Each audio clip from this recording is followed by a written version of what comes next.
Chris, a lot of people want to know how to study for math tests, so do you have any suggestions for them? I'd say in general, repetition of problems is key. They want to, of course, make sure they go to class and take notes, but do as many problems as you can, and you want to find the study habits that work best for you. Okay. Is it true that some people won't ever be good at math? I would say that's not true. I think a lot of times people have a bad experience when they're younger with math, and that kind of puts them off for a while. And a lot of people have sort of an innate fear of math, and math has this kind of horrible stigma attached to it. But in general, I think everyone has the potential to do very well.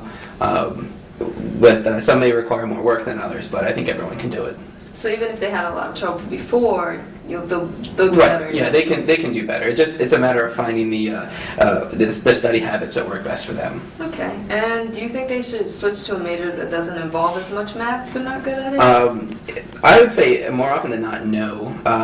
Typically, my recommendation is find the major that you want, find what you want to do, and just do whatever's necessary to work towards it. A lot of the majors that aren't in the physical sciences, for instance, have a sort of a minimal amount of math. So sometimes it's just a matter of getting through what they need to get through, learning what they need to apply for their particular major, and then they can get through it. But if someone wants to be an engineer and they have a minimal math starting out, they can certainly start at the lower level math classes and work their way up. And more often than not, I've seen people excel even better than people they thought would have a better understanding of math because they work their way up through the system and they really build a very solid foundation. Okay, interesting. Now, do you think people should actually read the textbook or no? Oh yeah, absolutely. Math is kind of its own language, so if you don't read the math book, then you tend to miss a lot of the vocabulary that's particular to mathematics. And even reading through the textbook, you start to learn how they word different problems. So there's a lot of extra valuable information in there.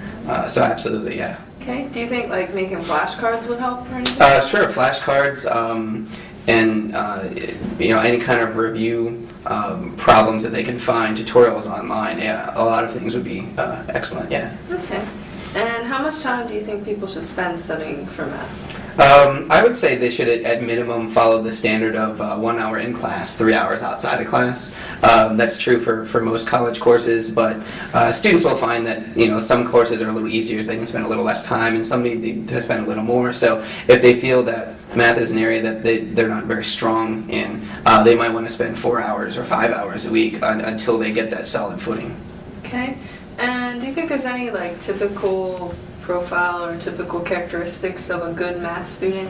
I'd say in general it's probably the same as any successful student in any course. They're going to be the student that does go to class all the time, that takes notes, that reviews as they go.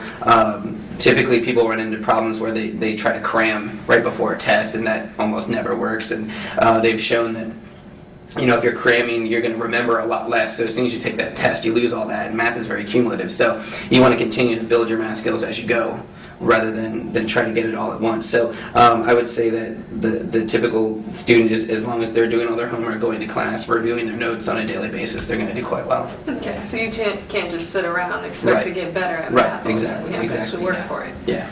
All right. Do you have any more suggestions on how people who are having trouble can improve on this? Sure. I mean, here at HACC we have a fantastic learning center. They're welcome to stop by any time. If they can, talk to their professor. Sometimes the professor will be willing to sit and work with them and try to find a good study strategy for them and help identify their weak points. As they go, if they make notes of the types of problems, areas that were weaker for them, that's something they can focus on in particular to improve, to get that solid foundation. Great.